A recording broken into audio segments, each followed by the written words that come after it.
Gemuruh langit Jakarta di sore terakhir bulan Desember itu seolah memberi peringatan yang diabaikan oleh Sinta. Dari lantai 20 unit apartemennya, ia menatap hamparan aspal yang terkunci rapat oleh ribuan kendaraan. Lampu-lampu rem berwarna merah merayap lambat seperti aliran lava, menciptakan pemandangan yang indah namun menyesakan. Bagi Sinta, kemacetan itu adalah musuh yang menghalangi kepulangan suaminya, Aris. Namun, bagi takdir, itu hanyalah jeda sebelum sebuah kehancuran dimulai.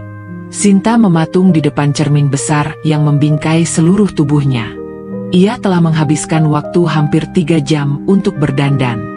Gaun satin berwarna merah marun yang ia kenakan memiliki potongan yang anggun, jatuh sempurna hingga ke mata kaki. Ia ingat betul, Aris pernah berbisik bahwa warna merah selalu berhasil membuatnya tampak lebih hidup. Namun sore ini, wajah Sinta yang terpantul di cermin tampak pucat meski sudah dipoles make-up mahal. Ada gurat kecemasan di matanya yang tak bisa disembunyikan oleh eyeliner setebal apapun. Rumah tangga mereka belakangan ini terasa seperti rumah yang megah namun tak berpenghuni. Dingin. Aris selalu pulang terlambat dengan alasan proyek pembangunan propertinya di luar kota yang sedang bermasalah. Sinta mencoba mengerti. Ia mencoba menjadi istri yang suportif, namun firasat seorang wanita jarang berbohong. Ada jarak yang tak terlihat yang mulai membentang di antara bantal mereka setiap malam. Malam ini tidak boleh ada jarak itu lagi, gumam Sinta seraya mengoleskan parfum ke pergelangan tangannya. Aroma vanila dan musk memenuhi ruangan, mencoba menutupi bau hampa yang sudah lama bersarang di sana. Di meja makan, Sinta telah menata segalanya dengan presisi seorang kurator museum. 2 set piring porselen putih, gelas kristal yang berkilau di bawah cahaya lampu gantung, dan sebuah vas kristal berisi sekuntum mawar putih yang masih sangat segar. Sinta sengaja memilih mawar putih, bukan merah. Baginya, putih melambangkan awal yang baru, sebuah lembaran bersih yang ingin ia tulis kembali bersama Aris mulai detik ini. Lalu, matanya beralih ke sebuah kotak kecil yang terbungkus kertas kado emas di sisi meja. Di dalamnya terdapat jam tangan edisi terbatas yang sudah lama Aris incar. Sinta harus menguras tabungan pribadinya demi kado itu, namun ia tak peduli. Baginya, jika jam tangan itu bisa membuat Aris menghargai waktu bersamanya, maka harganya menjadi tak ternilai. Jam dinding kuno di sudut ruangan berdentang 7 kali. Aris seharusnya sudah sampai. Sinta mengambil ponselnya dengan tangan yang sedikit gemetar. Belum ada kabar. Ia berjalan mondar-mandir di ruang tamu. Tumit sepatunya menimbulkan bunyi tuk-tuk-tuk yang beradu dengan detak jantungnya yang kian cepat. Setiap kali mendengar suara lift berhenti di lantai mereka, Sinta akan menahan napas, berharap pintu apartemen akan terbuka dan sosok pria tinggi beraroma kayu cendana itu akan melangkah masuk. Namun, yang terdengar hanyalah suara angin yang bersiul di sela-sela jendela dan jauh di bawah sana, suara terompet tahun baru yang mulai ditiup oleh anak-anak jalanan. Riuh rendah di luar sana terasa sangat kontras dengan kesunyian yang mencekam di dalam hatinya. Tiba-tiba, ponselnya bergetar kuat. Sebuah pesan masuk. Aris, sayang, maaf sekali. Jalanan dari kantor benar-benar mati. Ada kecelakaan besar di depan. Aku terjebak total. Kamu jangan tunggu aku untuk makan kalau sudah lapar ya. Tapi aku usahakan secepat mungkin sampai. Pakai baju tercantikmu. Aku rindu. Sinta menghela napas panjang. Ada rasa lega karena Aris memberikan kabar. Namun ada juga rasa perih yang aneh. Kata, rindu. Di akhir pesan itu terasa seperti gula-gula yang diberikan kepada anak kecil agar tidak menangis. Ia membelai kelopak mawar putih di meja, merasakan kelembutannya, tanpa menyadari bahwa mawar itu adalah benda terakhir yang akan ia lihat dalam keadaan utuh sebelum badai pengkhianatan menyapu segalanya. Sinta tidak tahu bahwa di dalam mobil yang terjebak macet itu, Aris tidak sendirian. Dan mawar putih di mejanya hanyalah saksi bisu bagi hati yang sebentar lagi akan hancur berkeping-keping tepat saat kembang api pertama meledak di langit. Kesunyian di apartemen itu perlahan-lahan berubah menjadi beban yang menyesakan. Sinta masih duduk di sofa, memandangi lilin yang mulai meleleh, menciptakan genangan lilin cair yang menyerupai air mata. Jarum jam terus merayap menuju pukul 9 malam. Di luar, suara dentuman kembang api sesekali terdengar, menguji ketenangan sarafnya. Tepat saat Sinta hendak bangkit untuk memanaskan kembali hidangan yang mulai mendingin, suara bel pintu berbunyi. Bukan suara kunci digital yang ditekan, yang berarti itu bukan Aris, melainkan bel yang ditekan berkali-kali dengan nada yang terburu-buru.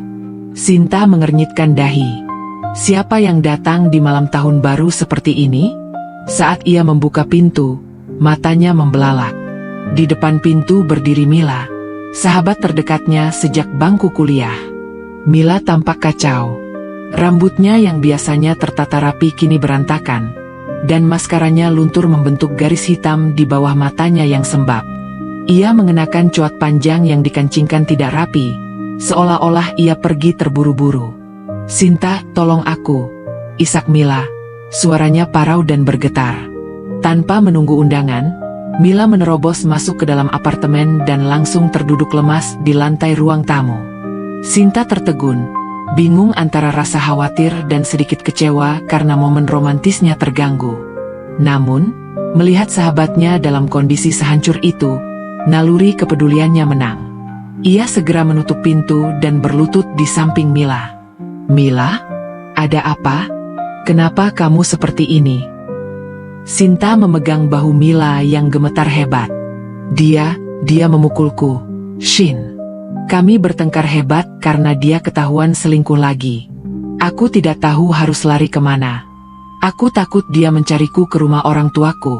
Mila meracau di sela tangisnya.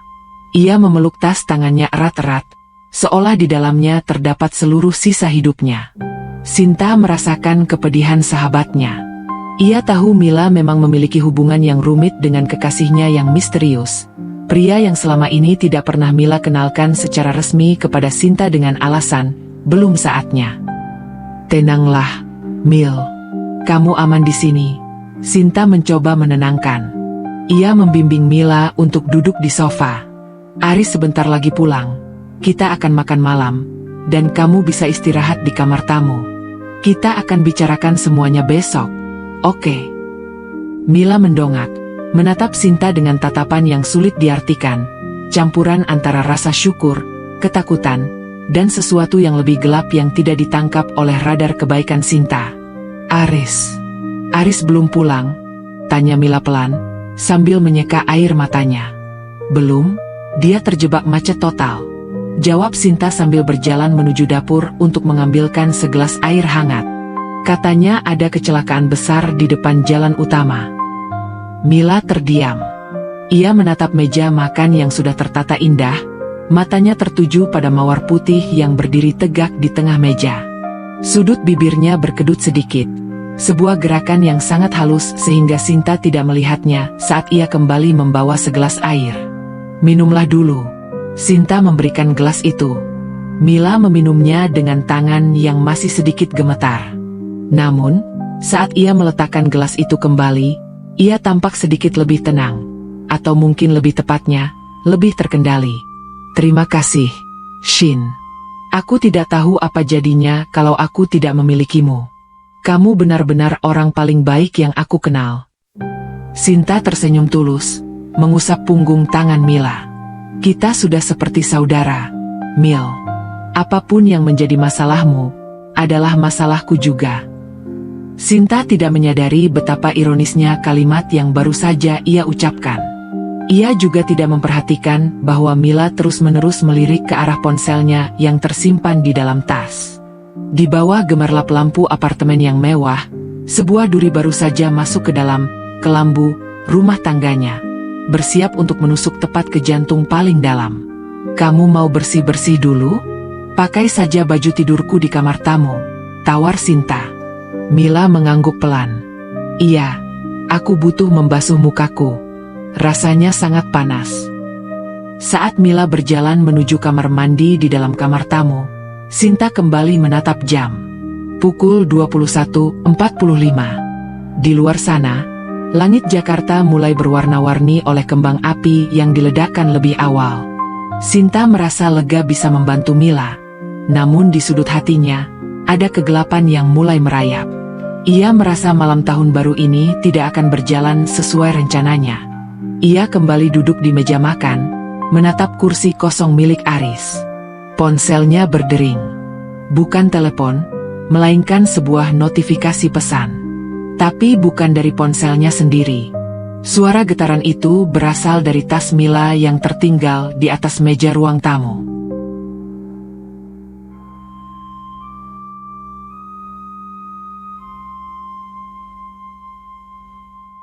Suara getaran ponsel itu tidak berhenti.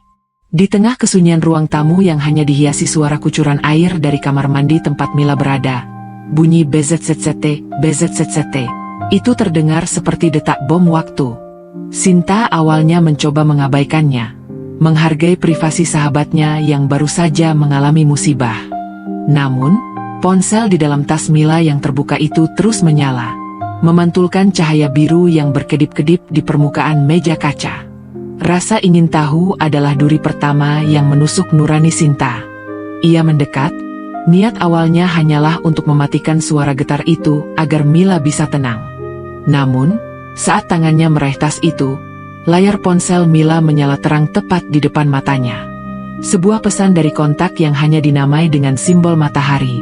My Sun, Matahari 2. Jantung Sinta berdegup kencang tanpa alasan yang jelas.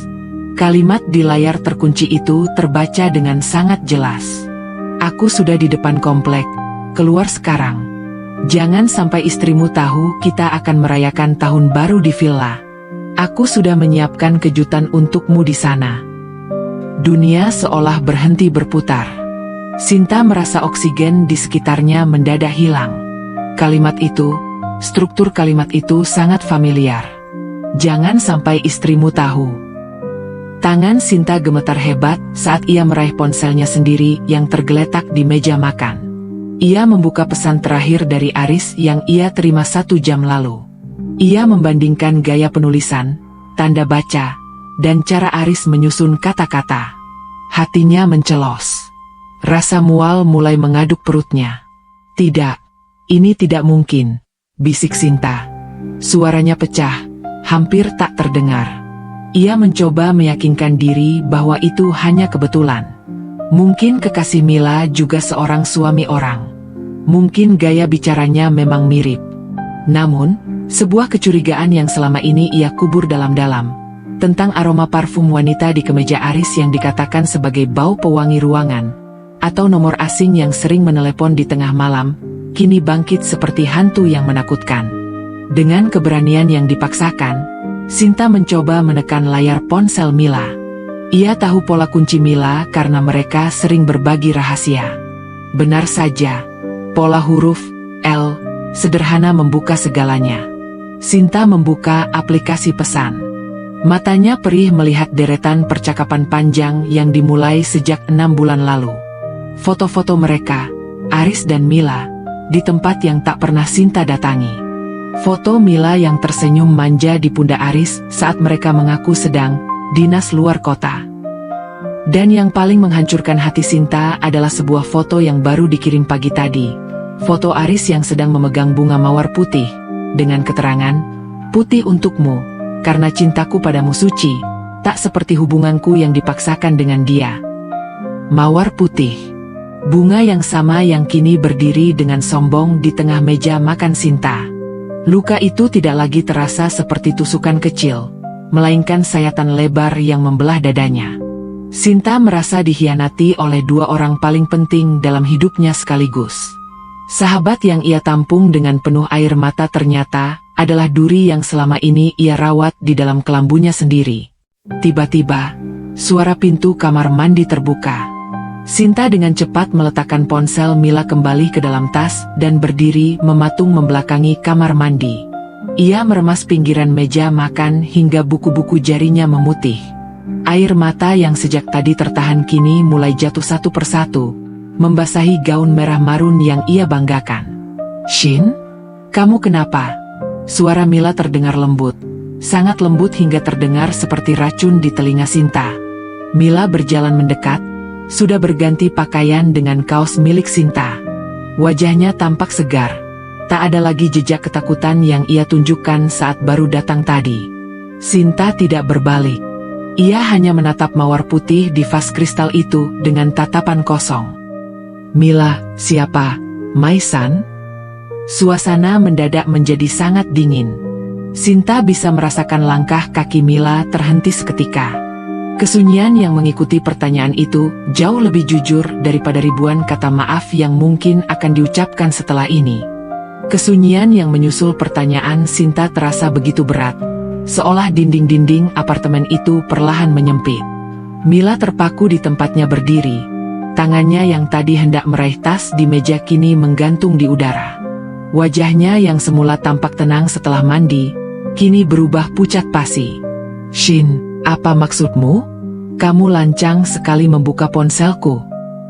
Mila mencoba menyerang balik dengan nada tersinggung, namun suaranya yang bergetar mengkhianati keberaniannya. Sinta perlahan berbalik. Wajahnya tidak lagi menunjukkan kesedihan, melainkan kemarahan yang dingin dan tajam. Ia mengangkat ponselnya sendiri, menunjukkan perbandingan pesan yang ia terima dari Aris dengan apa yang baru saja ia baca di ponsel Mila. "Lancang." Sinta tertawa getir, sebuah tawa yang terdengar lebih menyakitkan daripada tangisan. "Yang lancang itu adalah membawa duri ke dalam rumah orang yang menganggapmu saudara, Mil. Yang lancang itu adalah tidur dengan suamiku saat aku mendoakan keselamatan kalian berdua." Tepat saat itu, suara kunci digital pintu depan berbunyi. "Pip pip pip" ceklek. Pintu terbuka. Aris melangkah masuk dengan napas sedikit terengah. Ia masih mengenakan kemeja kerja yang rapi, namun wajahnya langsung menegang saat melihat pemandangan di ruang tamu. Ia melihat Sinta yang berdiri kaku dengan mata merah, dan Mila yang berdiri mematung di dekat meja makan. "Sinta, Mila, ada apa ini?" Aris mencoba berakting bingung, namun matanya yang gelisah terus melirik ke arah Mila. "Drama yang luar biasa, Aris," ucap Sinta dengan suara datar yang mengerikan. "Kecelakaan besar di depan jalan utama? Terjebak macet total? Atau sebenarnya kamu hanya menunggu Mila memberi kode bahwa dia sudah berhasil masuk ke sini untuk mengambil barang-barangnya sebelum kalian pergi ke villa?" Aris terdiam. Kebohongan yang ia bangun berbulan-bulan runtuh dalam sekejap di bawah tatapan tajam istrinya. Ia menatap Mila, seolah meminta penjelasan, namun Mila hanya bisa menunduk sambil meremas ujung kaos yang ia pinjam dari Sinta. "Shin, dengarkan aku dulu." Aris melangkah maju, mencoba meraih tangan Sinta. "Jangan sentuh aku," teriak Sinta. Suaranya menggelegar, beradu dengan suara dentuman kembang api yang tiba-tiba pecah di luar jendela. Malam sudah semakin dekat dengan pergantian tahun. Cahaya warna-warni dari ledakan kembang api di langit Jakarta masuk melalui jendela besar, menyinari wajah mereka bergantian, merah, biru, hijau, seperti lampu panggung dalam sebuah tragedi. "Kamu membawa mawar putih untuknya tadi pagi, kan?" Sinta menunjuk mawar di atas meja dengan tangan gemetar. "Kamu bilang cintamu padanya suci? Lalu apa arti 3 tahun pernikahan kita, Aris? Apa arti pengabdianku selama ini?" Mila, yang merasa posisinya sudah terjepit, tiba-tiba mengangkat wajahnya. Rasa bersalahnya mendadak berganti menjadi defensif yang egois.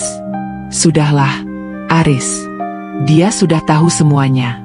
Tidak ada gunanya lagi bersembunyi." Mila menatap Sinta dengan tatapan dingin. "Lagi pula, Sinta, kamu harus sadar. Aris bersamaku karena dia merasa hidup. Kamu hanya membuat dia merasa seperti di dalam penjara dengan segala aturan dan kado-kado jam tangan mahalmu itu." Pelak. Sebuah tamparan keras mendarat di pipi Mila. Sinta tidak bisa lagi menahan tangannya. Napasnya memburu. "Keluar," bisik Sinta.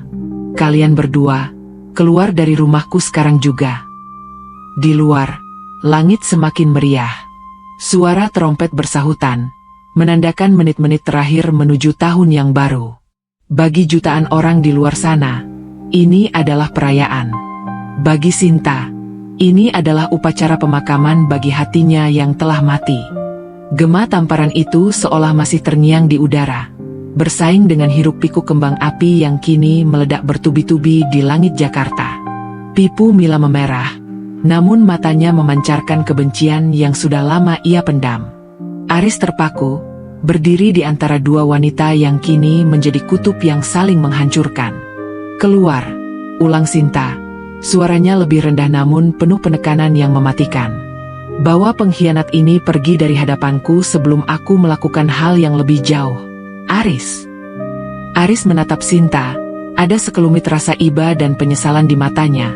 Namun egonya sebagai pria yang tertangkap basah membuatnya tidak mampu bersimpuh. Ia melihat Sinta, istrinya yang selalu sempurna, selalu teratur, dan selalu menunggunya. Lalu ia beralih menatap Mila, wanita yang memberinya pelarian dari rutinitas yang membosankan. Bukannya memohon ampun, Aris justru melangkah mendekati Mila. Ia memegang bahu Mila dengan protektif. Tindakan itu adalah jawaban yang paling kejam bagi Sinta. "Maafkan aku, Sinta," kata Aris. Suaranya terdengar dingin di tengah dentuman trompet tahun baru. "Mungkin ini memang cara yang paling jujur untuk mengakhiri segalanya. Kita memang sudah lama berakhir. Hanya saja kamu terlalu sibuk berpura-pura semuanya baik-baik saja." Sinta merasa jantungnya baru saja dicabut paksa. "Berpura-pura?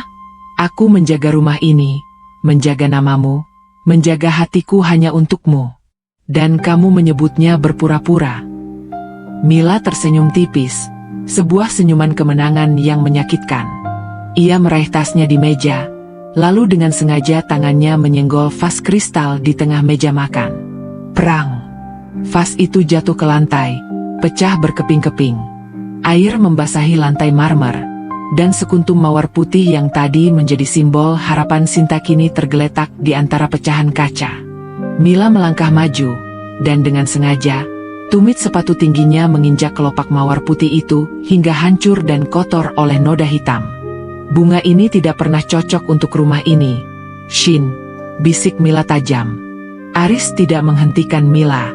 Ia justru berbalik dan mengambil kunci mobilnya yang tadi ia letakkan di bufet. Tanpa sepatah kata lagi, ia membimbing Mila menuju pintu keluar. Mereka berjalan pergi, meninggalkan Sinta di tengah runtuhan makan malam romantis yang ia siapkan dengan penuh cinta. Suara pintu tertutup terdengar seperti bunyi palu hakim yang mengetok vonis mati. Sinta jatuh terduduk di lantai. Ia tidak mempedulikan pecahan kaca yang mungkin melukai kakinya. Ia menatap mawar putih yang telah hancur terinjak itu, sama seperti harga dirinya, sama seperti pernikahannya. Di luar, sorak-sorai orang-orang pecah. 3, 2, 1. Selamat Tahun Baru. Langit menjadi sangat terang oleh ribuan percikan api. Sinta menangis, bukan lagi tangisan yang tertahan, melainkan raungan yang pecah di tengah bisingnya perayaan kota. Ia mendapatkan luka yang paling dalam tepat di saat dunia merayakan harapan baru. Gaun merah marunnya kini bersentuhan dengan air yang tumpah di lantai. Malam itu, bukan bunga yang ia dapatkan, melainkan duri yang telah merobek seluruh jiwanya hingga tak bersisa. Suara sorak-sorai di luar sana perlahan memudar, menyisakan kesunyian yang mencekam di dalam unit apartemen lantai 20 itu. Bau mesiu dari kembang api samar-samar masuk melalui celah ventilasi, bercampur dengan aroma melati dari lilin yang kini sudah padam. Sinta masih terduduk di lantai, menatap mawar putih yang hancur dan terinjak di samping pecahan kaca. Namun, sesuatu dalam diri Sinta berubah saat jarum jam melewati pukul 00.15. Air matanya berhenti mengalir bukan karena rasa sakitnya hilang, melainkan karena sumurnya telah kering. Ia menyadari satu hal, meratapi pria seperti Aris dan wanita seperti Mila hanya akan membuat mereka merasa menang. Dengan gerakan yang lambat namun pasti, Sinta bangkit berdiri. Ia melepas sepatu hak tingginya dan berjalan dengan kaki telanjang, berhati-hati menghindari pecahan kristal. Ia pergi ke kamar utama, membuka lemari besar milik Aris, dan mengeluarkan sebuah koper besar. Tanpa kemarahan yang meledak-ledak, ia memasukkan semua pakaian Aris ke dalamnya, bukan dengan rapi, melainkan dengan kasar. Ia melempar jam tangan mewah dalam kotak emas yang tadi ia siapkan sebagai kado ke dalam koper itu. Jam itu tidak akan pernah melingkar di tangan seorang pengkhianat. Setelah koper itu penuh dan terkunci, Sinta menyeretnya ke depan pintu apartemen. Ia mengeluarkan ponselnya dan menelepon petugas keamanan gedung. "Tolong ambil koper di depan unit 2005. Pemiliknya akan mengambilnya di lobi bawah. Jangan izinkan dia naik lagi. Akses kartunya sudah saya nonaktifkan melalui sistem aplikasi," ucap Sinta dengan suara yang sangat tenang, dingin dan tegas. Setelah itu, Sinta kembali ke ruang tamu. Ia mengambil sapu dan membersihkan pecahan vas serta mawar yang hancur itu. Ia membuangnya ke tempat sampah tanpa keraguan. Ia lalu membersihkan meja makan, mengangkat piring-piring porselen yang tak tersentuh, dan membuang semua masakan yang telah mendingin ke dalam wastafel. Ia berjalan menuju cermin besar di ruang tamu. Wajahnya masih sembab, namun matanya memancarkan kekuatan yang baru. Sinta mengambil gunting rambut dari laci riasnya. Tanpa ragu, ia memotong rambut panjangnya yang selama ini dipelihara karena Aris menyukainya. Helai-helai rambut hitam itu jatuh ke lantai, menandakan lepasnya belenggu yang selama ini mengikatnya pada selera orang lain. Kini, rambutnya pendek sebahu, memberikan kesan tajam dan berani. Sinta membasuh wajahnya dengan air es, menghapus sisa-sisa pengkhianatan yang masih menempel. Ia berjalan ke balkon. Angin malam yang dingin menerpa wajahnya. Di ufuk timur, semburat cahaya fajar pertama di tahun yang baru mulai muncul, mengusir kegelapan malam. Sinta menarik napas dalam-dalam. Oksigen yang ia hirup sekarang terasa lebih murni, seolah racun yang selama ini bernama Aris dan Mila telah menguap bersama malam yang berlalu. "Tahun baru bukan tentang angka yang berubah," bisik Sinta pada langit yang mulai membiru. "Tapi tentang aku yang kembali menemukan diriku sendiri. Luka itu masih ada, dan mungkin akan berbekas selamanya. Namun, Sinta tahu bahwa mulai pagi ini, ia tidak lagi memerlukan bunga dari tangan orang lain untuk merasa berharga. Ia akan menanam kebunnya sendiri, di mana tidak akan ada lagi duri yang diizinkan masuk ke dalam kelambunya." Sinta tersenyum kecil menatap matahari yang mulai terbit. Sebuah awal yang menyakitkan, namun merupakan kebebasan yang paling manis yang pernah ia rasakan. Tamat.